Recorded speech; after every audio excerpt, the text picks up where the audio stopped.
Okay, this is the 29th of October, 1999, and we're in Fort Mitchell, Kentucky, and it's Victoria Ekegren interviewing, and we have Newman Miller, or is it Ray? Which one? Newman Ray. Newman Ray Milner from the 714th with us. So you tell me, sir, when were you born? October the 29th, 1921. Okay. Which is actually your birthday today. The birthday today is my birthday, that's right. And they've got to set up some kind of little party for me tonight. Oh, that's great. So, where were you born? I was born in Waynesville, North Carolina, at Haywood County Hospital in October, as I say, 29th, 1921. Tell me about your dad, first of all. Pardon? Would you describe your dad to me? My father? Mm-hmm. Well, he was a sportsman. He loved hunting. He played a lot of ball. He was an awful good ball player, a good baseball player, and he was a tall gentleman. He stood about 6'4", maybe 5, somewhere in that range. Very, very easygoing. He wasn't uptight or anything. He was very easygoing. And I guess the best thing I could say was he loved every one of us. He didn't cut no corners on any of us. He loved us all. So how about your mother? What did your dad do for a living, first of all? Well, he worked at Champion Paper and Fiber Company there in Canton, North Carolina. Right now, they've sold out to the employees now. It was Champion Paper, Fiber when he worked there, but right there they've sold out to the employees, and they call it the different name. It has a different name now, but he was a paper maker, yeah, paper maker. Okay. And tell me about your mother. Well, Mom was a easygoing lady. She's a little country girl. Back in her younger days, before I knew her, of course, she told me these things a lot. She sat around and tell us about it. Her father was a peddler, peddled eggs, chickens, butter, apples, a lot of stuff from the farm, you know. And she went with him about every time in a buggy. They had a buggy in Lake Junaluska you might have ever heard of Lake Junaluska, but that's the Methodist Assembly grounds. And that's where she did most of their peddling. So one week he was out of place and she was going to go. And she got about halfway and turned the buggy over and lost about everything. But she was a lady that,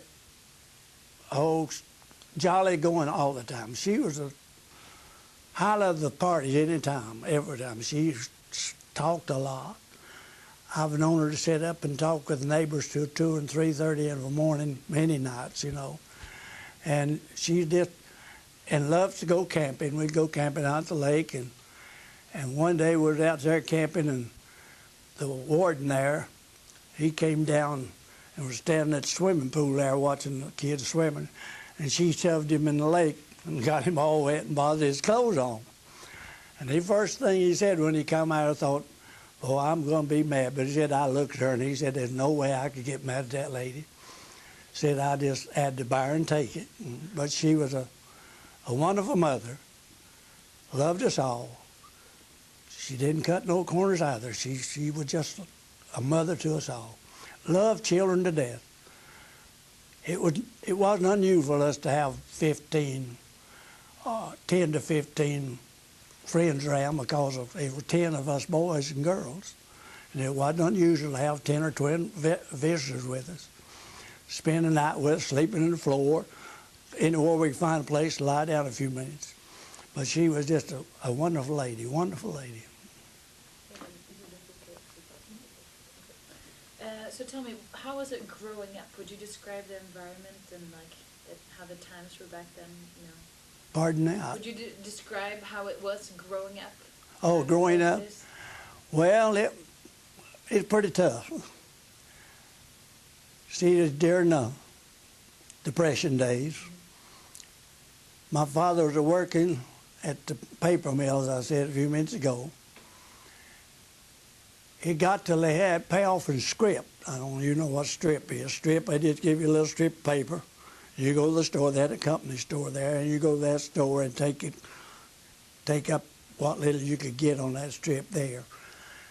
It was tough, and we as a family, as big a family as we were, he did a lot of hunting, and we ate a lot of wild stuff like rabbit, quail, deer, things like that people nowadays don't even pay no attention to at all. But we eat a lot of stuff. I have had cornbread for breakfast. I have ate what they call sawmill gravy 3 times a day. It was tough with 10 kids and him trying to keep us all clothed and keep us in school and keep bread and something on the table for us. But he, as I say, he was a pretty good hunter. He was a tremendous shot. He could shoot a gun. Yeah, he could shoot a gun. And we ate a lot of that, I say, we did. But it wasn't, we didn't pay much attention to it back then because everybody was that way, you know. Everybody. It wasn't just our family. Every family was having it tough back then. Nowadays, families don't have it tough. We all have a pretty nice home. We all have automobiles. We walked everywhere we went back then. We went to school. We walked. We came home. We even cleared roads out for my father to get from where the bus would bring him below the house about a quarter of a mile. We'd clean out with snow so he'd have a path to get back home that night. Things like that. We all had our chores to do. One week I'd probably be up building the fires in the morning, getting everything ready of the morning. Next week one of my other brothers would be that way. The girls would be up making beds, cleaning up and getting ready for school and all. And we all had our chores to go through each day, and we knew what they were, and we did them. I don't know today that I could say that's true for everybody today because so much of us, we spoil our kids a lot nowadays. We spoil them a little bit. I know I did. I guess I was one of the worst spoiling fathers that's ever been. I just loved them to death and could not say no to them. I just couldn't say no to them. My father could. He and my mother too. They were very disciplined. They wanted us to be nice kids, you know. My mother was we'd call them. They called her the country nurse. She'd go to homes she delivered babies, several babies throughout our community. She went and doctored a lot of women at night and everything, and they just called her kind of a little doctor in our community like that. Home life was pretty good for the time that we were brought up. How did I know you were born after World War I, but how was your mom and dad affected by World War I? My father was in World War I. Okay. Yes, he was. He's over there for, I believe he told me he was over there for about 18 months. Or maybe a little longer, but anyway, yeah, he was in that war, and it was kind of tough for him. He was a young man, you know, and he brought up in the country, and he had never been away from home. Tough on him when he had to go away from home, you know, be gone from home so long, but he never shunned his duty. He went on and stood up for his country and gave it all he had, and came back home in very good shape, very, very good shape. He wasn't injured in no way. He went through a lot of hard battles, but he came out pretty good. So did he talk about the war at home? No, he never. He hardly ever mentioned it. Someone just had to pin him down to it. He didn't like it. They'd have to pin him down, question him, just keep questioning. But he never talked about it. No, he never did. Just sit down and talk, you know, about it. He wasn't that kind. No, he didn't. So when things start going bad in Europe, and you know Hitler is moving Oh, into yeah. Poland. How does that affect you in America? Well, we knew that time was coming that we was going to have to face the same thing that our fathers faced. We were going to have to go stand up for the flag. We were going to have to go represent our country. We knew that. I went to the shipyard and worked in the shipyard until I was drafted. Well, I wasn't drafted. I was to be drafted up in Newport News, Virginia. Instead of going with the crowd in Newport, Virginia, I wanted to go with my own crowd to home, so they wouldn't transfer my papers back home. I was registered up in Newport, but they wouldn't transfer them. Draft board would not transfer nothing. I had to go back home, and I volunteered and went on with the next group, keep them having to go from up there. So I went on. But it affected us. What did you think about it? Like, what were thoughts running through your head? No, it really didn't. I couldn't. My father told me the morning I left, excuse me, he said, son, if I could go for you, I'd go today. I know what it's like, and you don't. Excuse me. But I wouldn't want him to take my place. I wanted to stand up for my part of the good old USA. How many brothers do you have? Had 7. 7. Oh, I had 6 brothers myself. There were 7 boys and 3 girls. Mm-hmm. So how many of you were drafted? 3 of us. A sister, she would join the Navy. She wasn't a drafted sister. She joined the Navy. And I had 2 brothers. That was 2 brothers, my sister and myself, that was drafted. Well, sister wasn't drafted. She volunteered and went on to the Navy. But I had 3 brothers that was drafted. I volunteered and went on, but I was to be drafted. I was in the draft. Mm-hmm. So, what year were you drafted? 1940. 1940. Mm-hmm. And you left from North Carolina? Yes, ma'am. North Carolina. Camp Croft, South Carolina. But I left from North Carolina, but I went to Camp Croft for the mustering out. Now they sent us on to our different outfits, went on. Did you have a girlfriend at that time? Yeah, I did. Mm-hmm. Yeah, I had a girlfriend that I imagine that we were almost ready to get married when I went in. And I told her I was going to volunteer and go on. But I didn't. We didn't get married, but I went on. I had a girlfriend, yeah. We was engaged anyway. So, where did you go when you were drafted? Like, where were you sent? We went to Camp Campbell, Kentucky then. It's Fort Campbell right now. But then it was Camp Campbell, Kentucky, not far from here, maybe a couple 100 miles down here. But it was near, our nearest big town was Nashville, Tennessee. And a small town was Clarksville, Kentucky. It sat on the line, right on the line of Tennessee and Kentucky. Camp Campbell, Kentucky did, which is Fort Campbell now. But we were sent straight from Camp Croft to this training there at Camp Campbell, Kentucky, into the 12th Armored Division. It wasn't really a big outfit then, and we're just putting it together. We went in as a tank outfit, tank corps. We was in the tanks. And then they had the artillery. They had all the others that goes along with it, the servicemen, all your recon and all that stuff. But they finally built that up to where they got up to our standard. But we trained in Camp Campbell, Kentucky. What were things you learned during basic training? Basic training, we had to make expert on guns, on our gun rifles, expert on the pistol, expert on the Sub Thompson,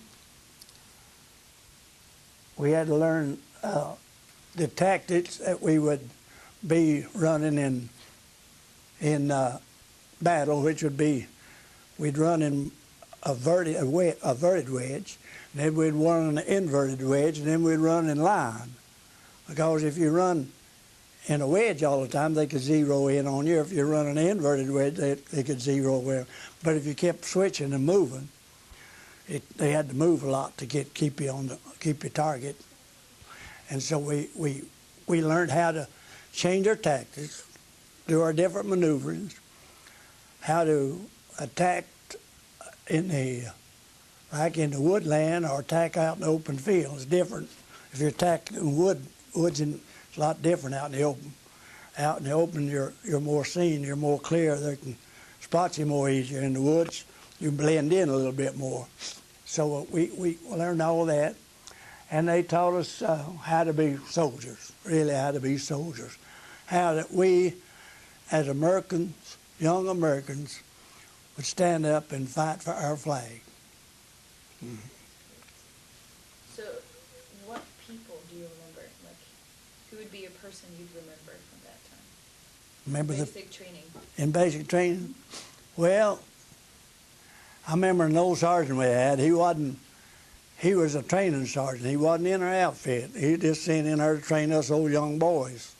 He's a tough nut, tough head, big, strong, strong individual. We went out to the firing range.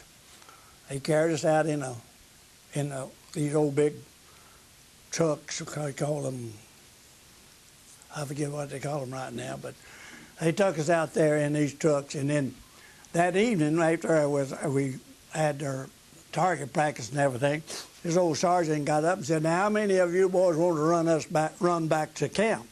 About 5 miles, a little better, just a little over 5 miles, maybe about 5.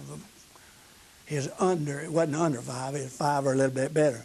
So we, myself and the tall fellow that talked with you there a little bit ago, D. Hart, Delaney, another kid from North Carolina that was with us, and a couple more North Carolinians stepped out, and we said, "We'll run with you."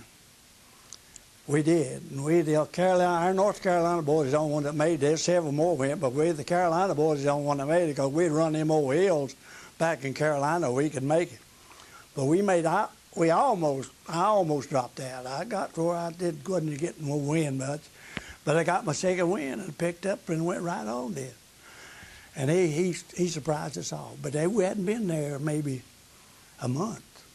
But he surprised us all that we could run that far in that short a time, you know. It'd take us out of the morning, we'd run about a mile. But you're at 5 miles, that's a pretty good distance at one time. But we made it. There were 6 of us Carolinians that made it. Do you remember the name of the sergeant? No, I don't. I met him too in New York. But I can't remember his name, but I say he was a fine fellow. He would, on the weekends, he'd loan us money to go to town on. He'd loan us whatever amount we wanted. He'd loan it to us, a reasonable amount, you know. And then he'd take it out of our check at the end of the month when we got our paycheck. He was a fine fellow. He's a decent kind of a guy, yeah.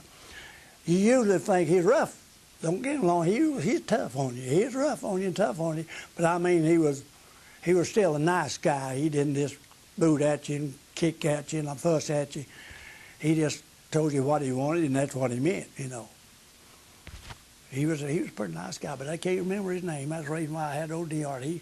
He had all that down. He knew them all. We could probably add it later. So what did you do on the weekends when you had them off? Well, on the weekend we loaded up and headed for Nashville, Tennessee. Grand Ole Opry.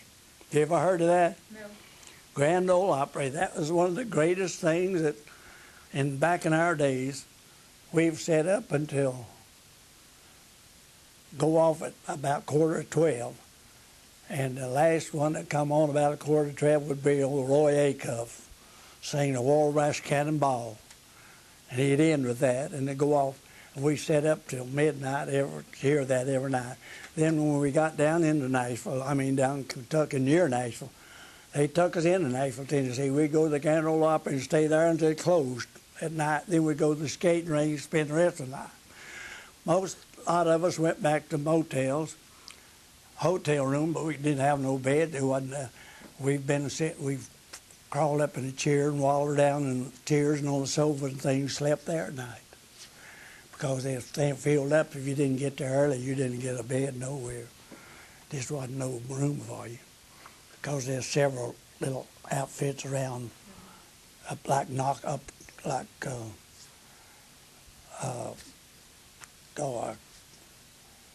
where they've got the old Patton's memoir of Patton, old Patton. We soldiered with some Patton, General Patton. Don't we ever heard of him or not, but he's a tough gentleman. He was a tough gentleman. When he said take that town, he meant take that town. And when he said keep that town, he meant keep it. Don't pull back. You keep it at all costs. He was tough, but he was a fine gentleman. How about recreational events? I've heard about the baseball teams and stuff. Yeah, we had a good baseball team. Yeah, I played baseball all my life, softball and baseball. I was a catcher. And we had one kid out of our outfit was a manager of the ball team. So me and old Davis, a Davis kid, he was over here from Concord, over near Concord, North Carolina, 6'8", big, strong guy. Me and him and a pitcher, we made the team down there. We played baseball for him, yeah. Had a pretty nice ball club, yeah. What do you think the baseball teams and the other sports meant for the, just soldiers as a group, just doing something outside of... Well, it kind of took our mind off of home, took our mind off of maybe our drills that we have got to go through. Our sergeant maybe give us a little rough time that day, and it'd take your mind. It would be good to take your mind off of the rough week maybe coming ahead for you. It's on Saturday. We play mostly on Saturday, and it kind of give you a little break from thinking of what's coming up Saturday, this Monday, or follow through the week. It was a help to us, I think, and just being together as a team, we learned to work together as a team, and that was a great thing in the service. Learned to work. We had 5-man tank crews, and you had to learn to work with each individual. And that's the way with baseball. You got to work with each individual. And they taught us in that training that we learned a lot about working with maybe a different personality over here than this one over here is. Helped us out a lot, yeah. Did a great job for us, I think.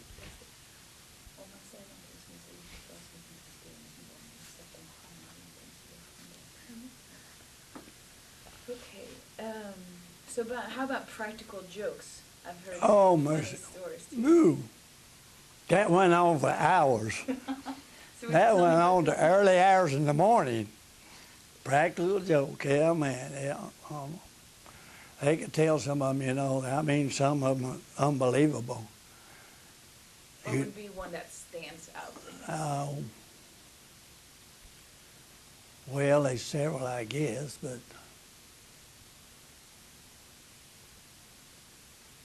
I don't know that I could pick out one right quick that stand out a joke. I never was a guy that would like to fool around with these little old jokes. A lot of them a little too nasty, and a lot of them a little too inquisitive, and I kind of stayed away from them. But we had practical jokers there that would really set you on fire. They'd really stand you on your ears. But I don't believe I could pick one out right now just offhand. Okay, if you think of one, we'll come back to it later, Jim. All right. Maybe after. Okay, so after Camp Campbell, who was your general at that time? Who was in charge of the 12th Armory? 12th Armory, General Brewer. General Brewer. What do you remember about him? Well, General Brewer was we'd have pass inspection, pass and review. We'd all be standing at attention and everything. The whole division, he'd come through on his back of his Jeep standing up, and and he'd be called passing review. He was reviewing his soldiers, you know. And he was a very intelligent man, seemed to know the Army tactics pretty well. He really knew tank. I believe he knew the tank business pretty good. I think he was a great tank man. A lot of them, I don't guess it really had the training in tanks like he had, but he had it. He had it at Fort Knox. That's why I tried to think of it a moment ago. We used to come to Fort Knox a lot too from down there at from Camp Campbell. But he was a strong, big, strong guy too. He was a very healthy-looking gentleman, and seemed to love the Army. Seemed to love the Army. I believe he had a great love for the Army. Really, I believe it made you feel like he did anyway. Mm. So, what exactly were you trained to do? What would be your task in the war? Pardon? What were you trained to do? Oh, I was trained in. I made expert in guns, all my guns, rifle, the 75. We had a 75 on a tank. And then I was an assistant driver for a while. Then I took over as driver. I went into the war as a driver. I drove number 12. I drove the lieutenant's tank. I had a lieutenant. We had a lieutenant in the lead tank, and we had a staff sergeant as a rear man. And I drove Lieutenant Kissinger as his name, my Lieutenant Kissinger, and I drove his tank. Mm-hmm. So after Camp Campbell, what else do you remember from there? You spent the Christmas there as well, right? Oh yeah. Mm-hmm. So tell me about that Christmas, first one. Well, I got to go home. Got to go home for Christmas, yeah. Some of them had to be there for guard duty and some for different things, you know, KP and one thing and another. But I got to go home for Christmas. That was my highlight, I guess, of the year that we spent 2 years down there, and I believe that's the highlight of my getting to go home first Christmas. I believe that's my highlight. Yeah. Go home and see all your old buddies and just get some good old home cooking. You know, that was worth it all. Get some good old down there cooking again. So who all was home when you got home that Christmas? Well, let's see. I had my sister she was in the Navy, and one brother that was in Air Force. Big Gerald was in the Air Force, and the other one was in the. I believe he was in the artillery brigade, I believe he was. Dennis, I believe he was there. I believe that. I don't remember their ranking though. They did. I think Gerald, he made. He in the Air Force. He was one in the Air Force. I think maybe he made. He was a flight attendant or something that. He was on one of the bombers and one of them, and maybe as an observer, I don't remember what it was, but he was in the Air Force. And then my sister, I say, she was in the Navy, and I was in the tank corps. And then I had one brother that was in artillery. I believe he was an artilleryman. Mm. Okay, so then you come back after Christmas, and you continue. For how long did you continue your training after that? We stayed there I'd say we stayed down there in Camp about 18 months. Then we moved into Nashville, Tennessee at maneuvers. We were 20 miles this side of Nashville, Tennessee, coming back east. And we maneuvered out through Tennessee down in that country there. And we stayed on maneuvers, I believe, 4 weeks. I believe we were there 4 weeks, maybe 5. And we still went to Grand Ole Opry every week. They'd send the trucks out and send us to the Grand Ole Opry and skating rink. We did a lot of skating back in out of the skating rink. It's kind of on the east end, west end, of Nashville. And we'd go out there and it stayed open all night. We'd go out there and spend about the night out there, you know, a lot of times. So then you move on after that from Nashville. You go where? We moved back to Camp Croft. They pulled us away from the 12th Armored Division at that time. Your whole battalion, or? Our whole battalion, our 714th Tank Battalion. They pulled us away from the 12th Division. We were supposed to go overseas, go on overseas then, immediately. They put us back at Camp Croft, South Carolina, and General Brewer notified them that we wasn't ready for combat. He said, "No, they are part of my outfit, and they're really not ready for it." And our battalion commander, and I forget his name even, he wanted to go on, so he pulled away from us too and went on across, and went on with the crowd that's going. But they sent us all the way back to Abilene, Texas, loaded us back on old flat cars, and I had the guard duty on them old flat cars, keep a guard station all the way down.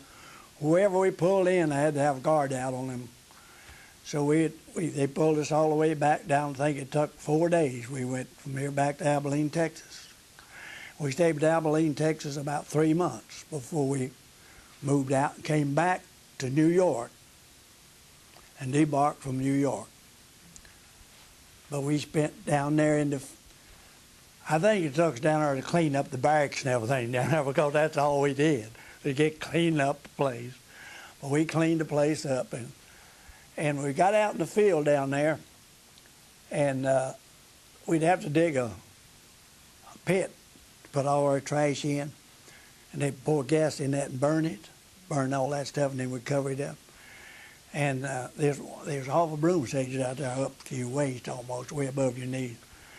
And when they threw the fire in there and it blew out, it caught that broom soldier fire, and it just about burned the whole outfit up. And our platoon, I was in Milner, and Raymond Rose and D. Hart was here.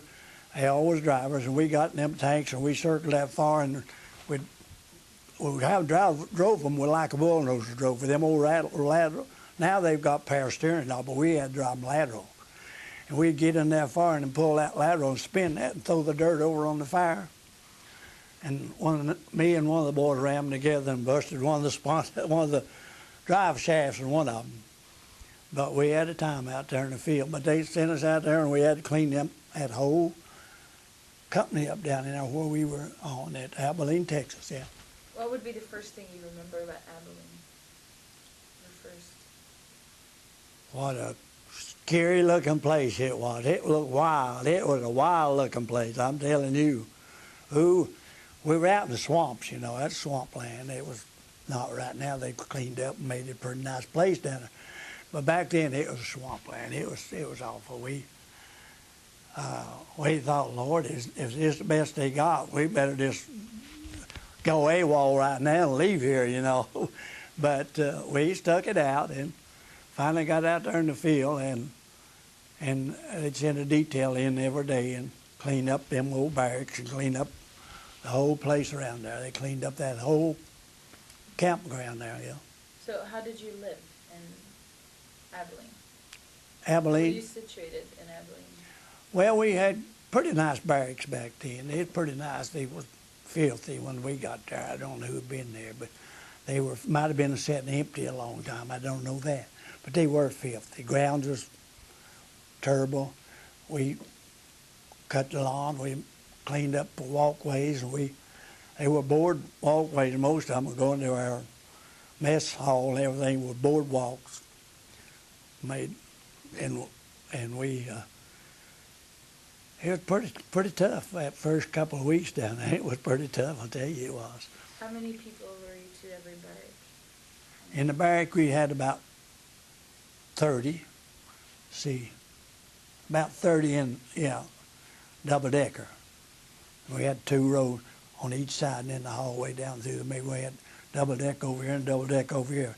And there's about, I think, about 30 of us in the barracks, yeah. Would you briefly just describe like a day, you know, from when you wake up and stuff, like what was the routine like? the routine daily work. Well, we had to get out of there pretty early. The old sergeant had hit that door. He was our platoon sergeant, Sergeant Ward Dodge. He'd hit that door, and all right, let's go. All the soldiers hit the deck, and we come out there.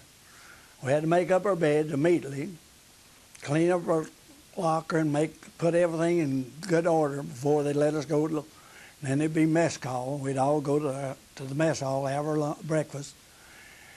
And then we had to go back, and, well, first we stood reveille. All jumped out when he said, get out here. We stood reveille, and he called the roll and shit. We'd all there. Then we went back in and had our lunch, breakfast, I mean.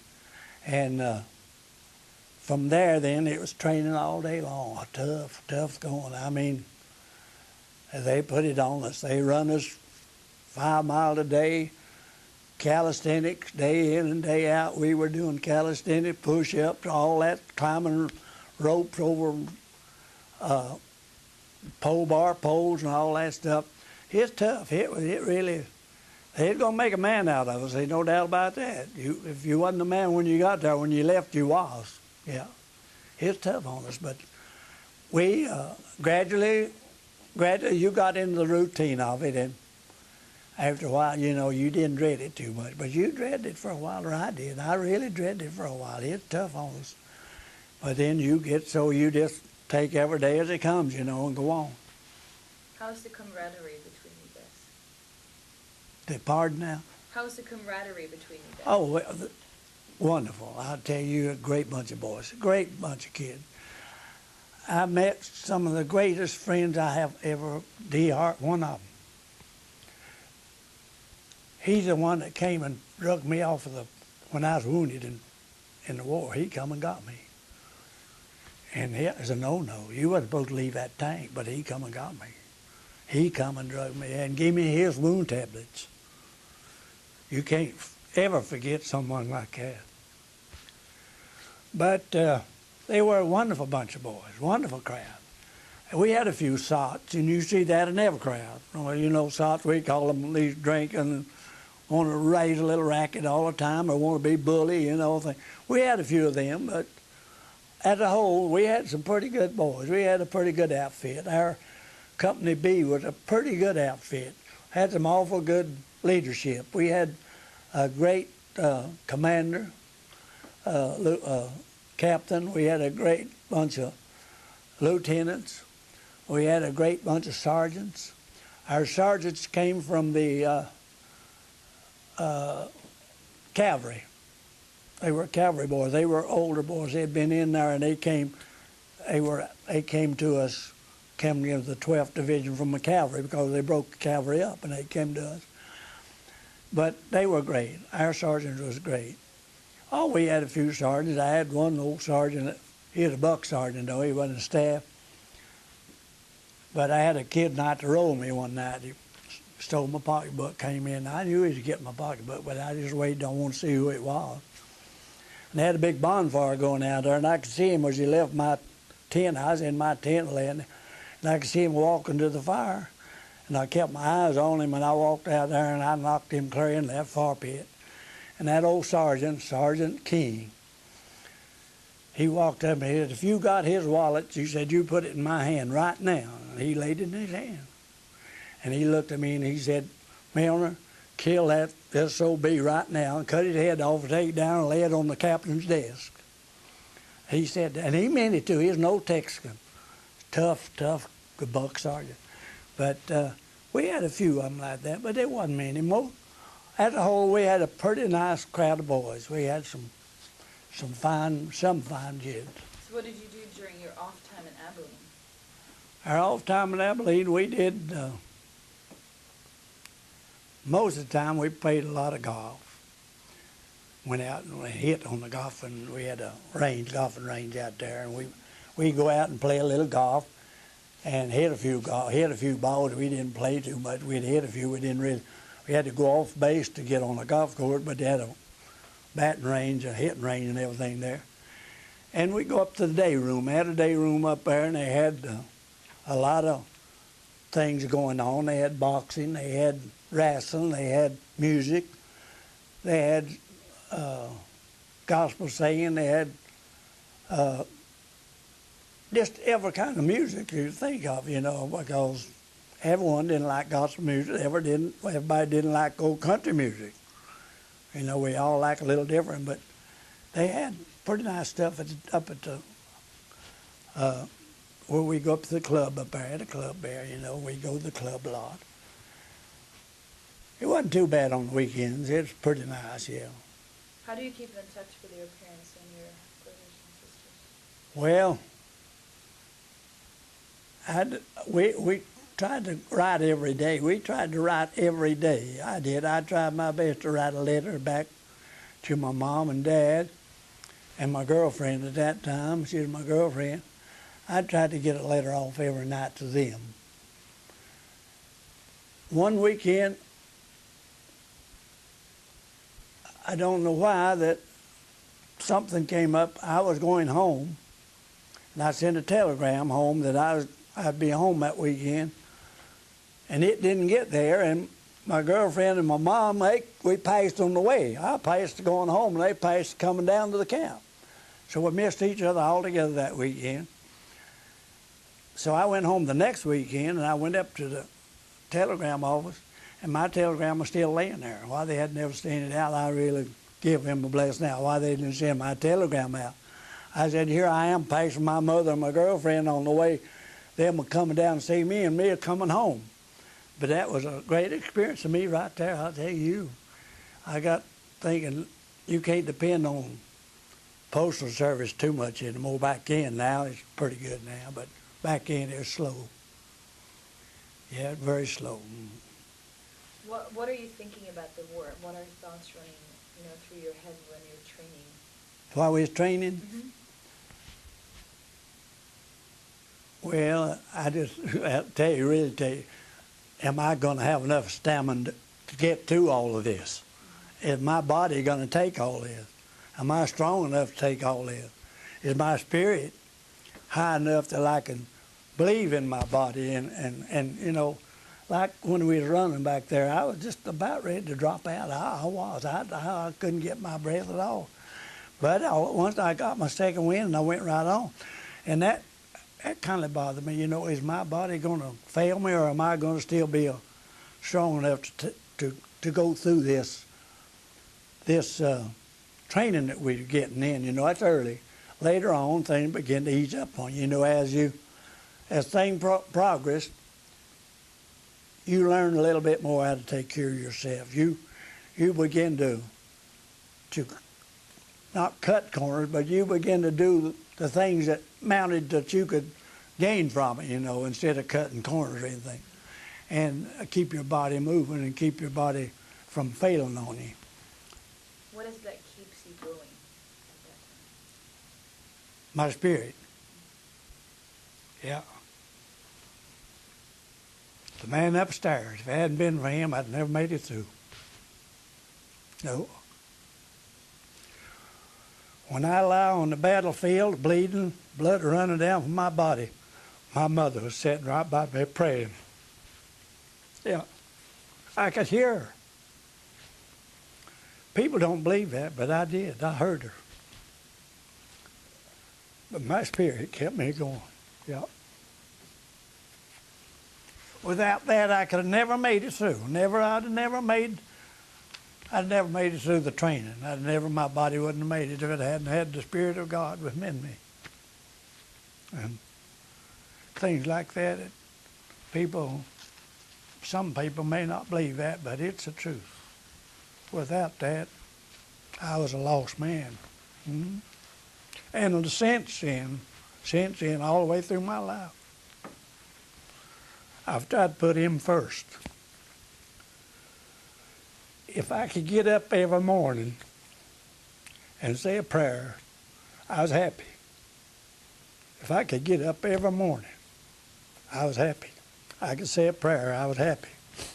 I felt I could make the day without any harm or any hardships if I could wake up every morning still having that spirit within me to talk to my Lord. Yeah. I think I'll have one. I just can't get to them. Old hands got burnt, and I can't do much with them. But that's one thing I tried to do. I tried to stay with my teachings. I was brought up when I was 7-year-old. I'd go down to my grandmother's. I loved the country. I loved the country life. I had a horse down there that I loved. I rode all weekends and everything. And the summer months out of school, I'd go down and stay with my granddaddy and grandmother and ride my horse and have, I just loved the country. And when I was about 7-year-old, I believe he was, I'm longer than that, don't maybe I was 8. Anyway, my granddaddy said, Marzell, that's my mother named, just let him stay with me and I will send him to school down here. I said, just leave him down. I'd run off and go to my granddaddy's, not go to school. They started me to school, I'd go to my granddaddy's. So they said, all right, and then I never missed another day of school. I was present every day then. From then on, never missed another. But before that, I'd run off from school and go to my, they'd have to come and get me. I'd be down with my granddaddy. And my grandmother sat by the old fireplace night after night. She'd read me the Bible. The first time I ever heard about, I don't know if you even know about it, but old Samson was a character in the Bible that was as strong as the strongest man that's ever been. And she read me that story, the first I ever heard. Ruth, in the book of Ruth, the love story of Ruth, her life, she read me that story the first time I ever heard it. It never left me. When she read that, and I was about 6 and 7-year-old right now along that little line there, and she'd read by the fireplace because we had kerosene lamps. You only had about one of them because you couldn't keep lamp oil with oil, Back then, my grandmother, they didn't give us an egg we got one egg maybe on Sunday, maybe once a month on Sunday. That was their trading material. They bought their coffee, their lamp oil, kerosene oil, what it is, we call it lamp oil because we put it in our lamps, and their sugar and matches. That was what they bought. They traded that for their eggs and things for that. Or a chicken, pick up an old hen and take her down, and they'd get maybe a little something extra for you. But we probably, and I remember that it was a good life, though. I loved it. I just loved it, and I just went there and stayed with them. And I grew up down there with them. I went to school down high school from there.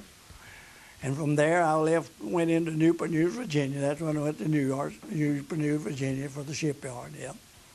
But my early life, it was a good life, real good life. Yeah, a whole bunch of us would get together on the weekend. We'd ride horses. We'd go up to the trails back in the mountains, and just see the world. So back in Abilene, when did you leave Abilene? We left Abilene 40. I went in, 1940 instead of 41 because we left Abilene in 41 and came to maneuvering in 41. And when we left Abilene, we came to maneuvers in 41 and we stayed there.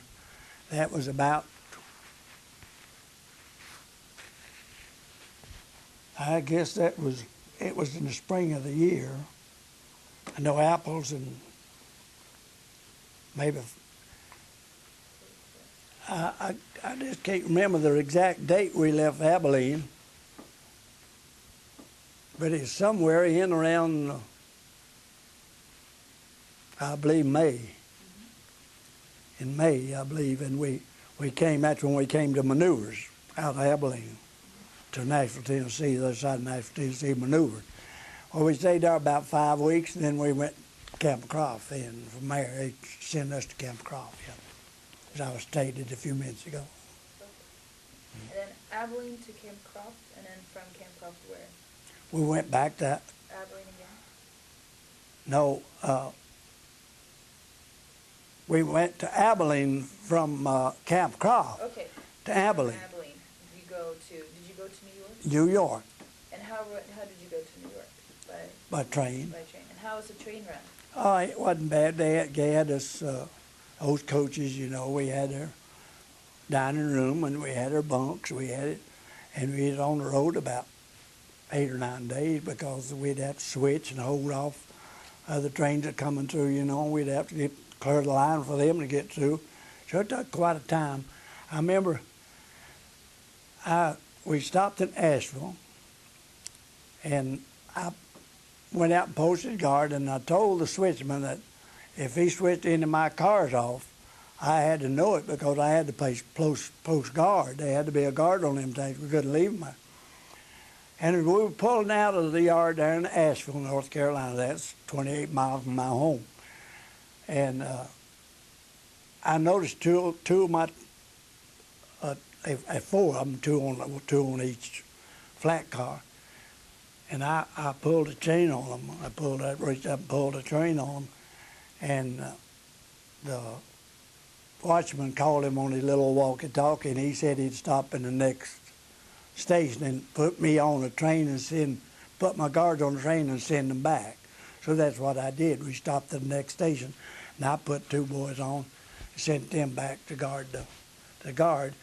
But we coming into Asheville, we couldn't make it. They had to send and get us another engine. We had 2 and one at the back, but we had to send and get one another and come in to help us. They had to have 4 coming up out of Tennessee into Asheville. It's a pretty good climb coming up there. So they had to have a little more help to get us on out there. So how was New York the few days? Did you have any time in New York before? Yeah, we went into New York. I went in only one night, but we went in there. My wife, I guess she'd break my neck right now. We went in there and we were looking for some kind of a party, you know, or something to go to, or a club.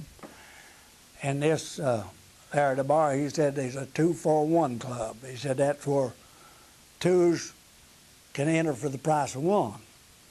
And he told us where it was. Anyway, we went on the street and grabbed a taxi and told him we wanted to go to the 2-for-1 club and what street it on. He took us there. And the girls that was working in there, they wanted to take a picture of us, and there were 5 of us then, 5 of boys. For the Life Goes to a Party, that was what it was in Life magazine. Life Goes to a Party, that was what it was. You couldn't tell my wife that at all. There's no way you could tell. They made pictures of her and sent them home. But you couldn't tell her that was all it was, you know. But there wasn't no hanky-panky, really. It was just, they wanted to make that for the magazine, Life Goes to a Party. That's what the title was. But you couldn't tell her that at all. Nobody. She wouldn't believe you? Or? No, she don't believe me yet today even. She said, I don't believe that story at all, but it was the truth. It was definitely the truth. We didn't know the girls, never seen them before, never seen them since. Wouldn't know their names if it. No, I bet not. Though, not one of the 5 could tell you one of the girls' names. But we had a good time there, though. They had, I guess you heard it, see seats around, you know, and music would be playing, and you'd sit down. And one that didn't have a seat had to drop out. They'd move that chair and they'd keep it going, you know. We had a lot of fun there that night. They had a lot of games to play like that, and all different games that they had. But we had a good time, yeah. What ship did you go over into Atlanta? Oh, my Lord, I couldn't tell you that name. That train was that long. It was a little old, it'd been a little old cattle freight, hauled cattle in. And they made it into a troop ship, small. It wasn't a large ship at all. It was a small kind of a ship. But I can't remember the name of that thing at all. Wished I could. How was the ride over? Pretty rough, about 2 days out. I had to close the hatches.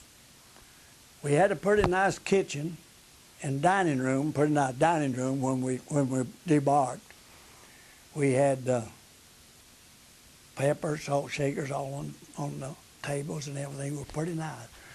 But about 4 days out, they was all in the bottom deck. It rolled out the doors and had boiled eggs that morning, and you had to dodge. There was boiled eggs flying everywhere. That ship would roll. It'd roll way over here, and that prop would come out, ooh, and then it'd go back, you know. And there were eggs all over that place, you know. And we had a bunch of colored up in the front of the bow of the truck, of the little thing. And they couldn't even lay in their bed. They had to sleep in the floor and piled up down. They'd roll them out on the floor. It was terrible about 3 days out. We lost one ship with the rudder, lost the rudder. Prop, what we call the prop. We lost one, but they called for SOS, and they got another ship out. They told us when we went into England that they'd transferred them over into this other ship, and they were all safe, and they called us up in England. But it was a rough few days out there. How many were you on that ship? I guess on that one ship, it about, I guess, 2,000 of us. So how was the mood among the men? Movement? Mood, oh. Yeah. Well, it's jolly starting off, you know. But you got out there a little ways, and you know, most of us hanging over the side, you know, and down in the war bases and everything. It got pretty bad. But then when it smoothed down, it quietened down. We had a pretty nice ride. Then they played a lot of blackjack, a lot of poker, a lot of cards, played a lot of pinochle and stuff like that. We played a lot of games then from then on in. We thought we were going to land in Le Havre, France, but they derailed us about 2 days out to go into England. So we went in at England Harbor and to the barracks. I forget the barracks they call it too there, and we went in there and we went out on the range from there. We stayed there about 3 weeks, zeroed in our guns, got our guns all set and everything before we crossed the channel. How were you perceived by the Englishmen? Well, I wish you hadn't asked me that. They were pretty nice people. I mean, some of them were really nice, but some of them seemed to hate us. I hate to say that. Some of them just didn't like us. Why do you think that was? I don't know why. I can't explain it. I've asked them. I've asked a couple of them, and they said, "Oh, we think the world of you." But some of them just didn't like us. Some of them snarled their nose up when we came off of the plane. We went back there in 71. My wife and my daughter is with us now. We went back there in 71, and they snarled their nose up at us. Called us little rich Americans. Well, he wasn't rich. I guess I was one of the poorest one of the bunch. But but most of them, I'd say as a whole, they were pretty nice people. Yeah, pretty nice people. And how did you go over the channel? Tell me about that. We crossed the channel on an old LST, front lights down, you know, and we drive on. We drove on, and we got about our first two front echelon got onshore, got off, but the rest of us was blocked. One of them hit a mine, so they blocked us out on the channel. We sat out there about 2 days till they swept the channel again and got it clear again before we got to go on in. And when we got to go on in, then our kitchen they went in on the first wave and that done gone on ahead. So it about 2 more days before we really got a good meal after we got on land. But we went in on those little thing LSD, yeah, and we made it pretty good. We had to come off in the water, you know, and we had to come out of the water. And I remember I had a little problem because the ones in front of me had dug out a pretty good little route. So I had to change position. The lieutenant said, we tried it about twice and we couldn't get up to break over to get it down. He said, move over about 20 feet. So I did. We went right on out. But we made it pretty good at going in. Mm-hmm. So how did you get ashore? Like you? How do we get ashore? They let the front end of them things down, and we drove off. The water was up over the tracks and all. We didn't about maybe 4 foot or 5 foot of water. Drive the tank. Right, I drove that. We drove off. They didn't allow nobody but the driver on them. It's the driver one that drove them off. The others, they sent them over on a ship, on a troop ship. Instead of these old LSD, this the driver and the commander. There's 2 of us that went with each tank. The commander of the tank and the driver. So how did it feel to be on French land? How did it feel to be that close to the war? Yeah, you begin to wonder right there. Your mind begin to wander away a little bit. Did I get the training that I needed back there in Camp Campbell or on maneuvers or at Abilene? Did I get the training that's going to uphold me, or it's going to maybe keep me on my feet? It's going to keep my health, or am I going to lose it, Is my head going to stay screwed on right, that I'm not going to lose this thing? You go to wondering a lot of that. Yeah, I thought a lot about it. Am I going to make it on this French soil? You felt different. Even in England, we felt different. We went down. They took us down to where that was bombed. All that in there, those bombs they sent across there, tore that village. They tore it, flattened it down, flattened it. They took us down. You see that, and your mind goes back to those pictures as you've seen of that England that was torn up, and your mind goes back, and you wonder. You begin to wonder. Yeah, am I on French soil where I'll be lose my life, and this is where I'll be the rest of my life, right here somewhere tore up over here in France, and never see none of your folks again, You begin to think about a lot of that stuff, but you just got to bear it and grip it, and just, as I said a little while ago, talk to the Spirit and keep going. Keep your head on your shoulder, keep it on right, and go on. Yeah, the lieutenant, he helped me a lot. That Lieutenant Hesco was a fine young gentleman. He's from New York himself, short kind of a kid. He just barely did come up out of the turret of the tank, barely. But he helped me a lot. Yeah, he really did. Those old tanks, when you get into battle, we're looking through a periscope. They were about 18 inches long. You slid them up through, you were looking down there, but actually seeing out 18 inches up here. And you had to turn them things to see. They turned around, switched in there. If you're going this way, you had to turn that periscope and look this way or that way or backwards, And I remember the first time I went into battle, the first time we went into action, we had fire. I got the first one I got was right in my periscope. I thought they'd shot my eyes out. I thought they'd blinded me for sure. Lieutenant hollered, "Slap you another one in there." So we have them on the here sitting. I just grabbed another one and pushed the button. It dropped out, and I slapped the other one back in. I said, "No, I still got eyes. Let's go." But I really thought I'd blinded. Yeah, I did. I really thought I'd blind. So where were you first in combat? Do you remember? Well, we went into combat first in the Maginot Line. And the Maginot Line was a line between Germany and France. And it was built to protect France. All the armor was in facing Germany, facing the Germans coming in.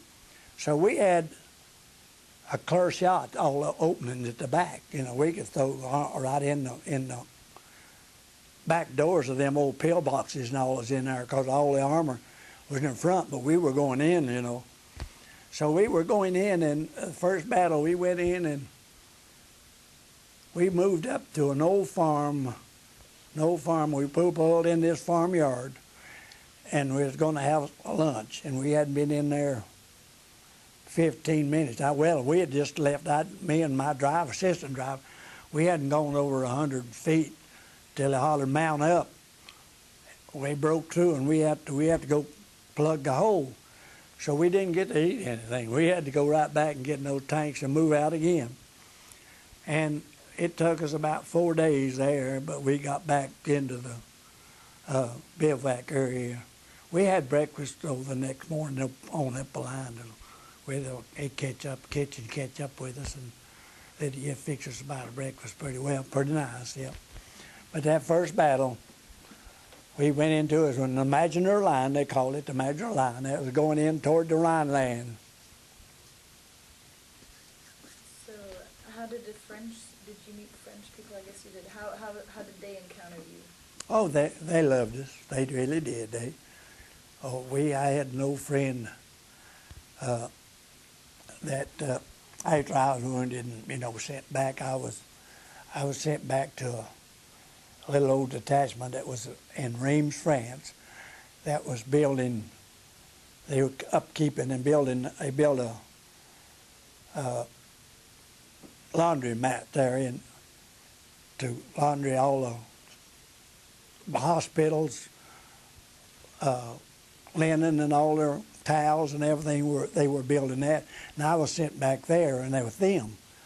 And I didn't go out on a work crew. I went there, and he put me on the mail as a mail boy. He gave me a little old Jeep, and I'd go out and carry the mail in and bring the mail back each day.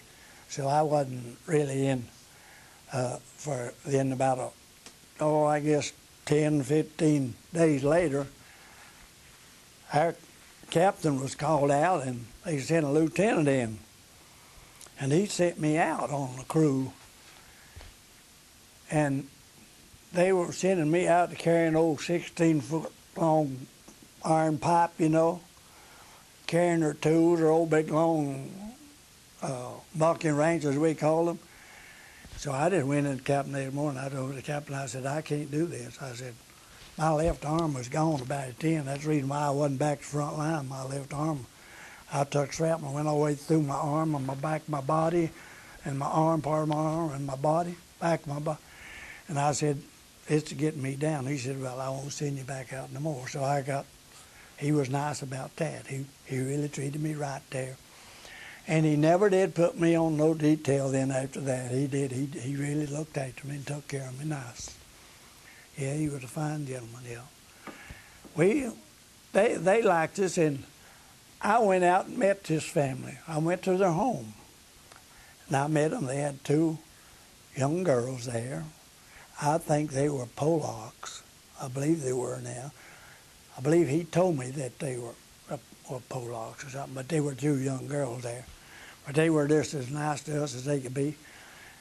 And one day they asked us to come back on, me and old D Hart, we always stayed together. They asked us to come back for a luncheon. And we went back, and they had a dishpan full of French fries and chicken. And we had and wine, they had a bottle of wine on every end, But they were nice. They really treated us nice. Yeah, Frenchmen, I'd say you had some, that maybe snarled at you, but I think you were a little bit better than the Englishmen to us. I think they were, and to me, my own now, I'm not talking for the whole outfit. I'm speaking for my own individual. I believe that they were a little bit nicer to us than the English were. I believe they were. How was your first Christmas? Tough. Yeah, at Christmas you could look back home and see that old tree blooming, just shining, and that star, that angel up there just blooming out. See all those presents on that tree, and Mom and Dad sitting over there, and my dad loved Christmas. He loved, if there's any day in the year he loved, it was Christmas. And he'd start buying presents 6 months early, and he'd hide them around. He had them hid all over the house. And Christmas Eve, he'd go out and he'd come back in a few minutes, and he'd hand one of us a present. He'd be gone a few minutes, he'd come back, he'd hand another present. And I missed that, terrible, I missed that. Oh, he was just beaming, his face was just blooming. Christmas time, he really loved Christmas time. Kids, he loved kids too, and he buy presents and keep them hid for us till Christmas Eve, and then he would go bringing them out. So how did you celebrate Christmas overseas? I don't. Christmas Day, I believe they gave us a Christmas dinner. I was in Reims, France at that time, Reims. And they gave us a Christmas dinner. We was out we were living, then I just mustered back in this place. It was a little old ball field there in Reims, France, and we're living in tents. We were living in tents then. And our mess hall was in the tent. They fixed lunch out in the tent. And I remember that we went out for lunch there, and then we went up to a bar there, up the road there. We didn't stay in there long. We didn't even have a drink while we were there. We just went up there. A lot of the boys went there, and we just went by to see if any of them were there, I think. But we had a pretty fair Christmas there, and they had a regular Christmas dinner for us and all. They tried to show us a little Christmas, you know. Tried to let us have a little Christmas. But I wasn't with my outfit then. I'd been hurt, wounded, and sent back, and I was in this little detachment then. So when were you wounded, like in what combat? I was wounded we was going into Hurlesham, going out of France, which was a lot of Weilers up through there. Etweiler, Titweiler. Etweiler, I mentioned that, didn't I? A lot of little Weilers up through little towns, and they were Weilers. We was going in toward Hurlesham, and we'd gone up on this hill that we went up and went over on the forward slope with the big ridges set up fire for the infantry as they come over.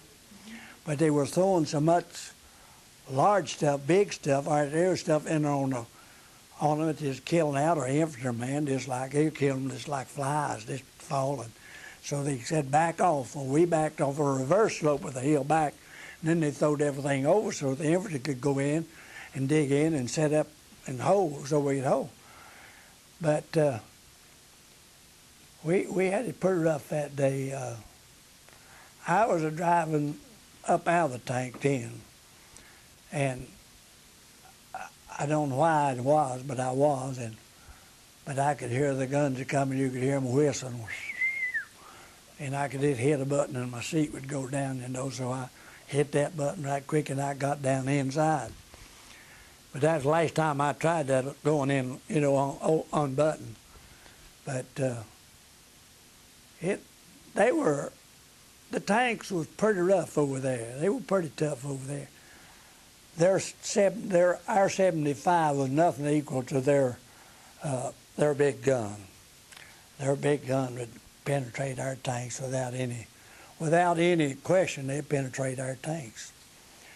But later on, they welded a bullet nozzle blade up in front of our tanks, which would give us a little more protection, a little more armor, which helped out. But their 88 was deadly. Their 88 gun was deadly. Yeah. So what happened? That happened. No, but you were wounded, right? I was wounded there at I believe it was Etweiler. I believe it was. Now I believe that's what's on my discharge. I believe it was Etweiler. There's a Etweiler, and a Bullweiler, or a lot of little Weilers, but I believe it's just outside of the Rhine River. We hadn't crossed over. They crossed that afternoon, but I hadn't crossed over yet. Right near the Rhine. Okay. So what happened? We were called up, the lieutenant and I, up to the captain's headquarters where he, up to his car, he had a Jeep. He was going to explain to us our taxes, the way we was going to go in, how we was going in, where we was going in or where we was going to start out, what we was going to change to all up. You had to get all that in your mind, which way we was going to run. So when you went into battle, you knew what to do. You know when to change or inverted wedge, and we'd gone up to receive our instructions, and that's what it was, instructions.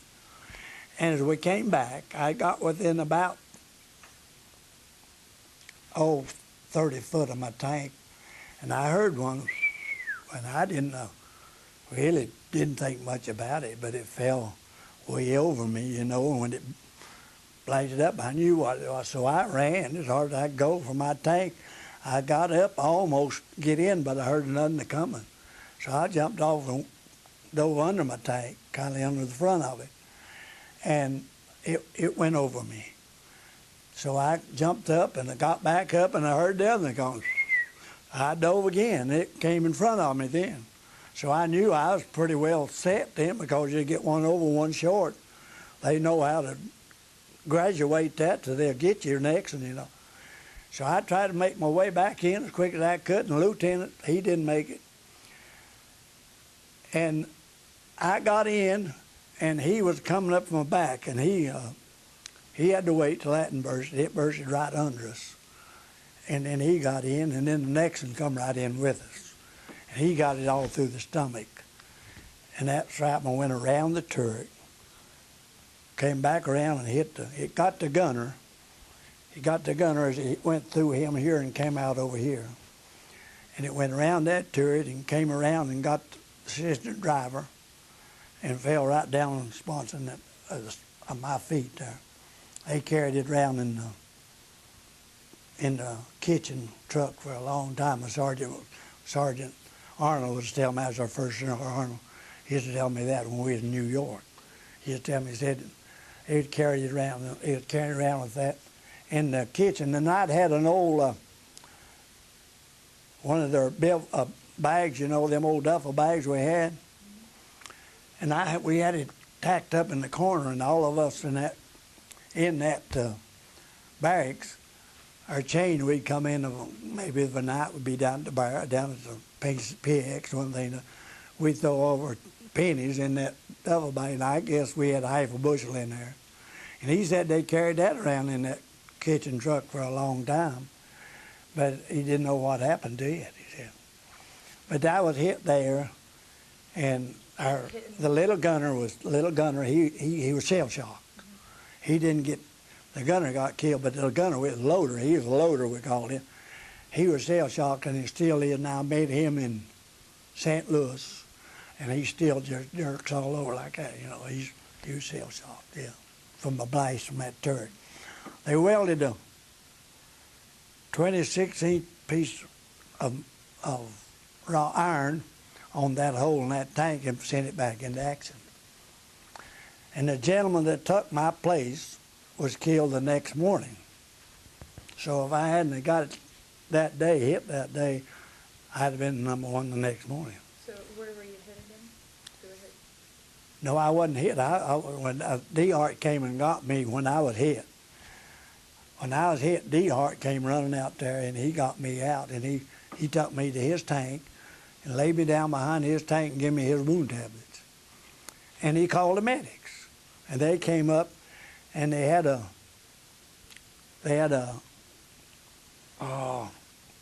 stretcher. They laid on that Jeep, across that Jeep, and that's what they hauled us back on. They laid me up on that and hauled me back. We went back about 25 miles, and Sergeant Arnold was there. And he said, "Have you got a tanker in there?" And they said, "Yeah, we got a tanker in there." Who is there? Old Milner. I said, "Yeah, old Milner." Yeah. So the last time I spoke to him, and I met him in New York then, after the war, in about 5-7 years after that. So how were you hurt?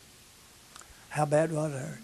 I took shrapnel through my whole body. It went through this left shoulder here.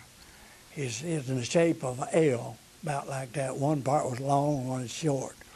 And it struck this way. The short piece was down here, the long piece here. As it went through, it clipped my lung, just clipped it, and came out my part of my body and part of my arm here on the back side. Went clear through me. And it's white hot. It goes through that shrapnel. It's white hot. It's white hot. And it burns the flesh. Every bit of the flesh that goes through it just fries the flesh. They have to trim all that off, so they had to keep it open for about 2 weeks and keep that. They had to go in there every 2 days and trim that dead meat off and keep it till they get it cleaned out. Tubes, they kept tubes in there, drained it, but they had to clean all that burnt flesh all out there before they closed. And then they went ahead. I guess about 10 days when they closed in.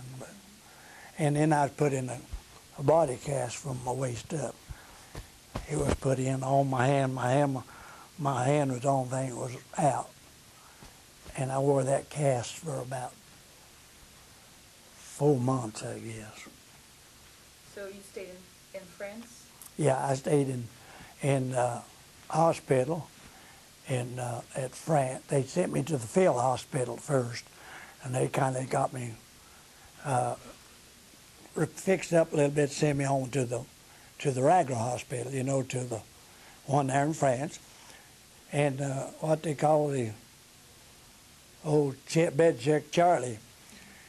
We call them the meat wagon. They come with the meat wagon and got me down there at the field hospital. Was going to take me to the main hospital, and it was nothing but the Red Cross wagons, you know.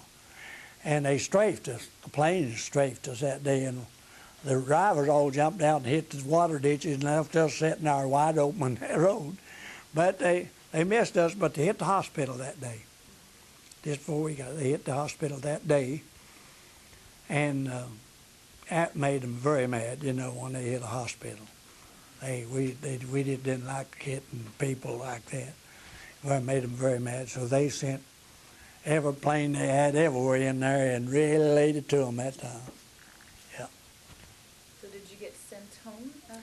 No, I was due to come home.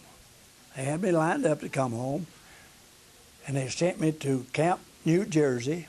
But they said, we've got our orders all cut, are all sealed and everything, and we just can't take you. So we sent me back to the little old company I was in. It's just a little old detachment. And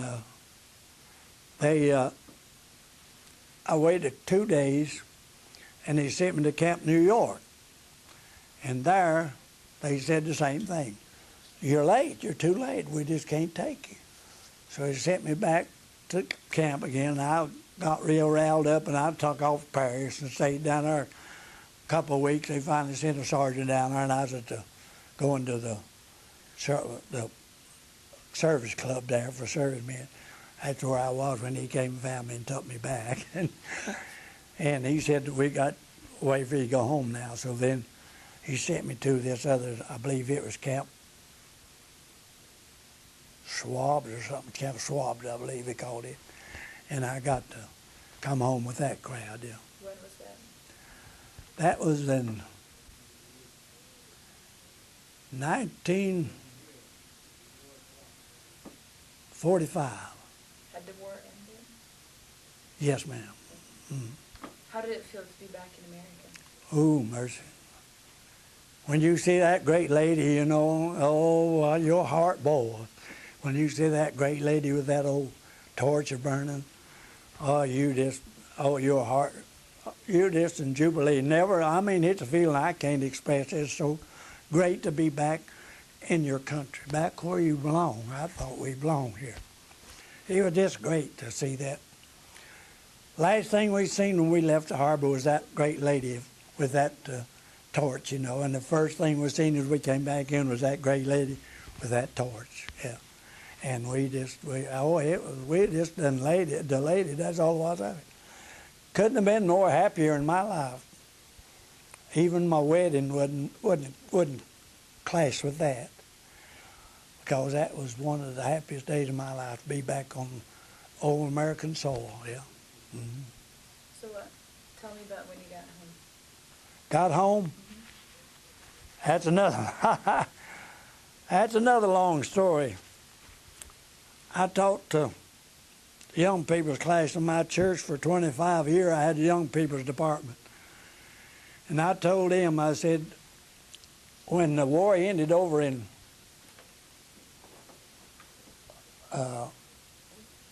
one of these last little wars they had over there in the deserts over there in Desert Storm. When the war ended over there, when the boys came back, they all met them at the county line, Buncombe County line to Haywood County. And they prayed them. Prayed they had bands and everything. Prayed them all through. Canton was a little town. Clyde was a little town. Waynesville on into Bryson, Silver. paraded them all the way in there, and they were giving them ice cream and cones and sandwiches and everything as they marched on and playing all the time. But I said, young'uns, I'm going to tell you my glory that I got when I came home. I rode a Trailway bus to Lake Junaluska, got off at 6 o'clock in the morning, walked 3 miles to my wife's home. No one passed me, or I seen no one. And I said, that's a celebration I got. First day, New Year's Day of 1946. Yeah, I landed back at my home New Year's Day. I was about 7 o'clock when I got to my wife's home, because I had to walk about 3 miles. Got off a Trailway bus there. And I said, that's the way the world's changed since then. Now, I mean, I don't regret them boys, no, not one bit. They deserved the glory they got, and more. I think they deserve everything that they got. And maybe time has changed so, you know, that there wasn't many automobiles back in 46. There wasn't too many automobiles around our community. Now everybody in the family's got an automobile now.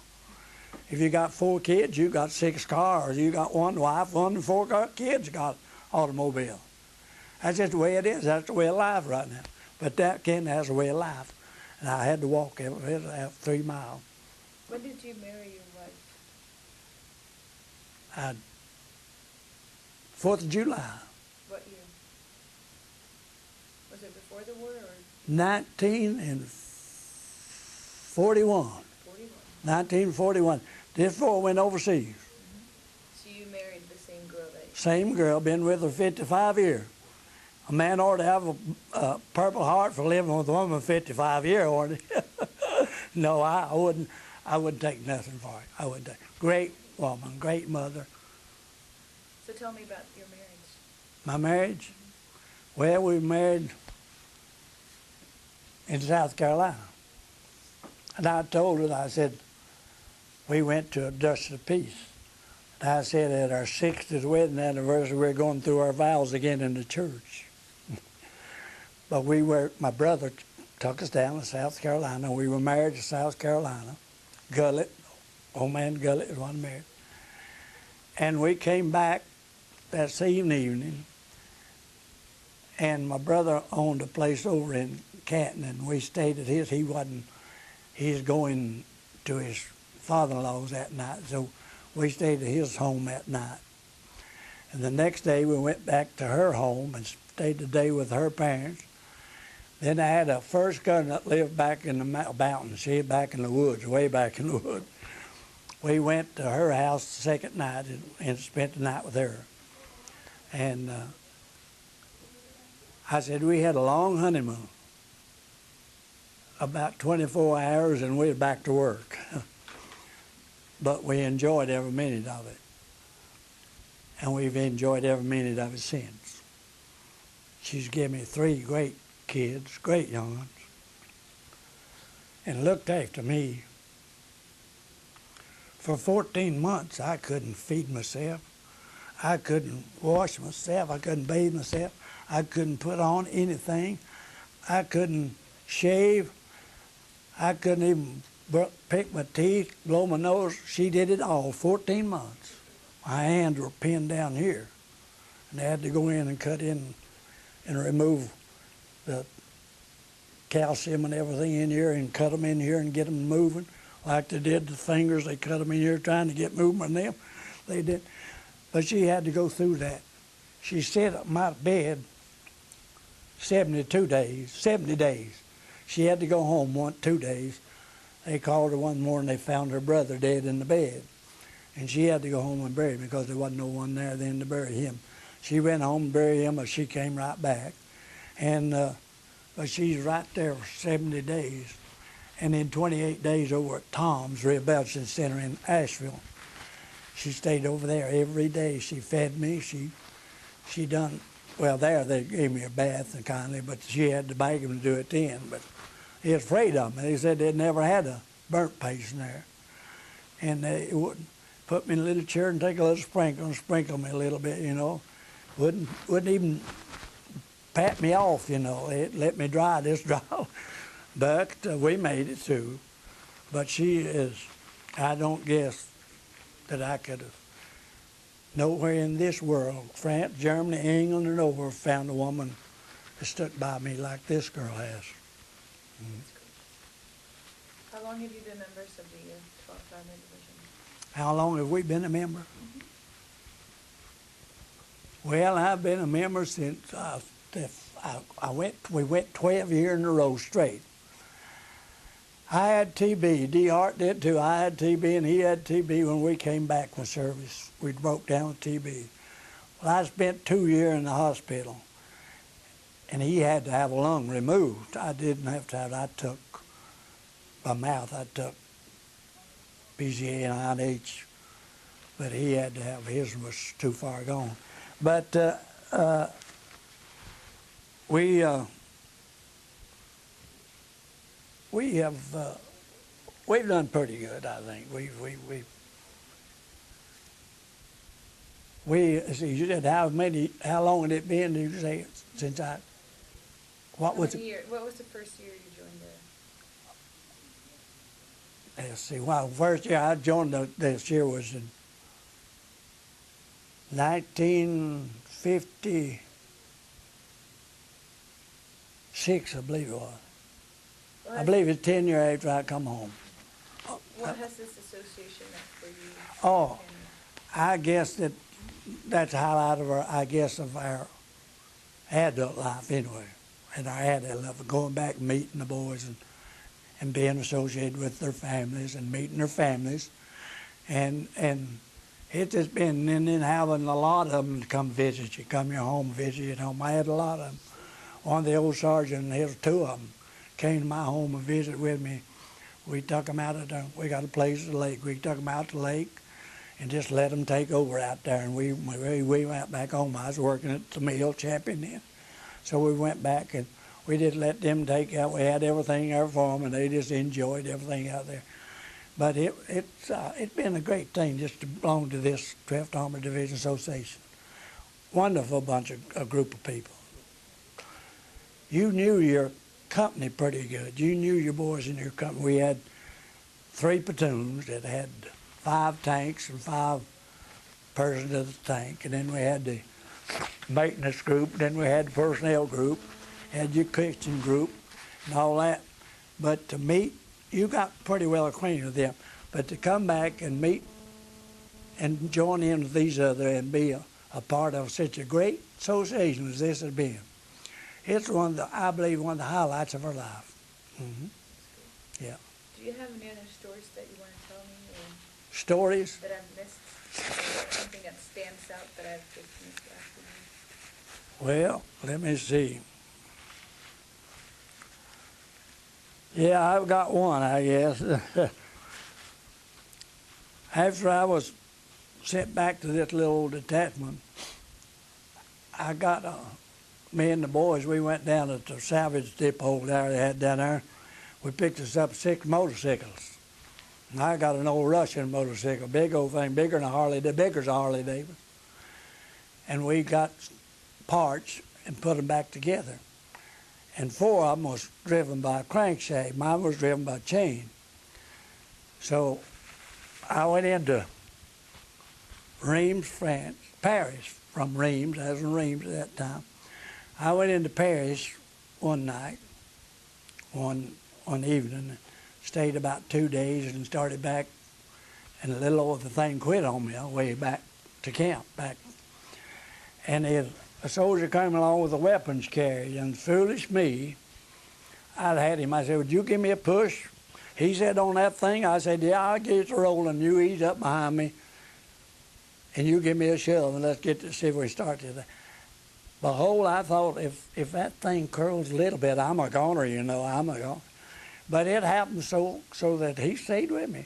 And that thing caught, and I come on home. And as I went into the chateau, it's gravel. And I turned in, and that thing rode me, and then I rode it, and it rode me a while, and I was skinned all over. I mean, I was skinned all over. But that was the highlight of the end of our motorcycle riding. I did ride one a little later on. My daughter, she had one. She brought it home with her. They went to Nashville, Tennessee, the Grand Ole Opry. That's where they all went. Down there at the campground, they took everything, my camper and everything we had down there, my truck and all. And they brought both of them had a motorcycle. They brought them. And behold, to me, I wanted to ride that thing back to Charlotte. And I got right in the edge of town. I was only about 3 miles from her house. And a cop pulled me over. I didn't have my light on. I had stopped at a station out there and carried off to get some gas.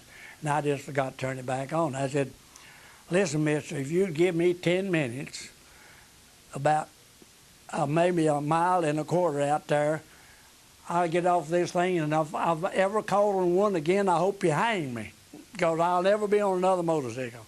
And I've never bothered another motorcycle. Don't like them, don't care for them, and it beat my eyes out. It beat me to death. I stopped at a little station to get me a drink and let the thing tumble over on me, and I like never got it back up, you know. That arm wasn't too good then, but it's getting better now. They had to remove that scar and all, but it's still better. But that was, I guess that's my story. I said, please, if you just let me get to my daughters right out there, I'll never be on another motorcycle as long as I live. Yep. Thank you. Well, thank you, girls. I'm